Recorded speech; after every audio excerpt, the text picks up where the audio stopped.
कलंक। आखिर किसने किया रधिया की बेटी गंगा को मैला?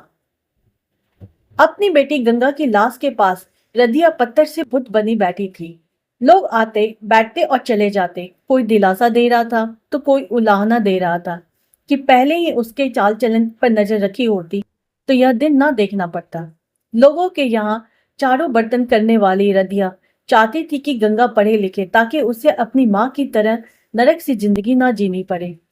इसलिए पास के सरकारी स्कूल में उसने उसका दाखिला करवाया था। पर एक दिन भी स्कूल ना गई गंगा। मजबूरन उसे अपने साथ ही काम पर ले जाया करती थी। सारा दिन नशे में चूर रहने के वाले उस शराबी पति गंगू के सहारे कैसे छोड़ देती नन्ही सी जान को। गंगू सारा दिन नशे में चूर रहता, फिर शाम को रधिया से पैसे छीनकर ठेले पे जाता, वापस आकर मारपीट करता और नन्ही गंगा के सामने ही रधिया को अपनी वासना का शिकार बनाता। यही सब देख देख कर गंगा बड़ी हो रही थी। अब उसे अपनी माँ के साथ काम पर जाना अच्छा नहीं लगता था। बस गलियों में इधर उधर घूमना फिरना, काजल बिंदी लगाकर पतवाली चाल चलती गंगा को जब लड़के छेड़ते तो उसे बहुत मजा आता। रधिया लाख कहती, अब तो बड़ी हो गई है, मेरे साथ काम पर चलेगी तो मुझे भी थोड़ा सहारा हो जाएगा। गंगा तो नक कर कहती, माँ मुझे सारी जिंदगी यही सब करना है, थोड़े दिन तो मुझे मर्जी से जी लेने दे। अरे कल मोही, मजे के चक्कर में कहीं मुंह काला मत करवा आना। मुझे तो तेरे रंग ढंग ठीक नहीं लगते, या क्या अभी से बन सवर कर घूमती फिरती रहती है। इस पर गंगा बड़े लाड से रधिया के गले में बाहें डालकर कहती है, माँ मेरी सब सहेलियां तो ऐसे ही सज धर कर घूमती फिरती है, फिर मैंने थोड़ी काजल बिंदी लगा ली तो कौन सा गुनाह कर दिया। तो चिंता ना कर माँ, मैं ऐसा कुछ ना करूंगी। पर सच तो यही था कि गंगा भटक रही थी। एक दिन गली के मोड़ पर अचानक पड़ोस में ही रहने वाले दो बच्चे के बाप नंदू से टकरा गए तो उसके तन बदन में सिहरन सी उठ गई।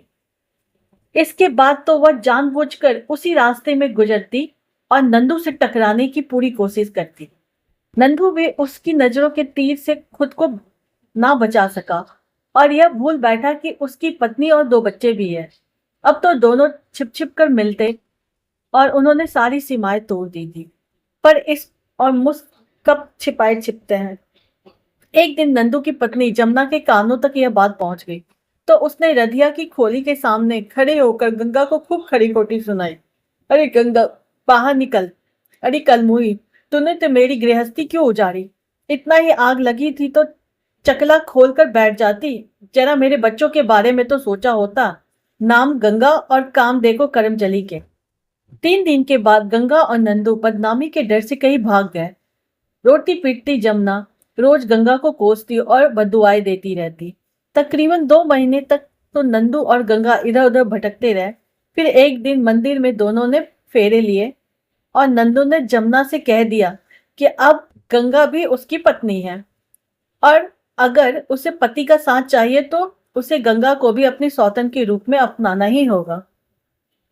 बढ़ती क्या ना करती जमुना, उसे गंगा को अपनाना ही पड़ा। पर आखिर तो जमुना उसके बच्चे की माँ थी और उसके साथ उसने शादी की थी, इसलिए नंदू पर पहला हक तो उसी का था। शादी के 3 साल बाद भी गंगा माँ नहीं बन सकी क्योंकि नंदू की पहले से ही नसबंदी हो चुकी थी। यह बात पता चलते ही गंगा खूब रोई और खूब झगड़ा भी किया। क्यों रे नंदू, जब तुमने पहले ही नसबंदी करवा रखी थी तो मेरी जिंदगी क्यों बर्बाद कर दी? नंदू के कुछ कहने से पहले ही जमुना बोल पड़ी, आग तो तेरे ही तन बदन में लगी थी। अरे जिसे खुद ही बर्बाद होने का शौक था हो उसे कौन बचा सकता है। उस दिन के बाद गंगा बौखलाई सी रहती, बार बार नंदू से जमुना को छोड़ देने के लिए कहती, नंदू चल हम ना कहीं और चलते हैं, जमुना को छोड़ दे, हम दूसरी खोली ले लेंगे। इस पर नंदू उसे झिड़क देता, और खोली के पैसे क्या तेरा शराबी बाप देगा? और फिर जमुना मेरी पत्नी है और मेरे बच्चे की माँ, मैं उसे नहीं छोड़ सकता। इस पर गंगा दांत पीसते हुए कहती, उसे नहीं छोड़ सकता तो मुझे छोड़ दे। इस पर गंगू को कोई जवाब नहीं देता। आखिर उसे दो दो औरतों का साथ जो मिल रहा था, यह सुख वह कैसे छोड़ देता। पर गंगा रोज इस बात को लेकर नंदू से झगड़ा करती और मार खाती। जमुना के सामने उसे अपना ओहदा बिल्कुल अदना सा लगता। आखिर क्या लगती है वह नंदू की सिर्फ एक रखेल। जब वह खोली से बाहर निकली तो लोग ताने मारते और खोली के अंदर जमुना की जलती निगाहों का सामना करती। जमुना ने बच्चों को भी सिखा रखा था, इसलिए वे भी गंगा की इज्जत नहीं करते थे।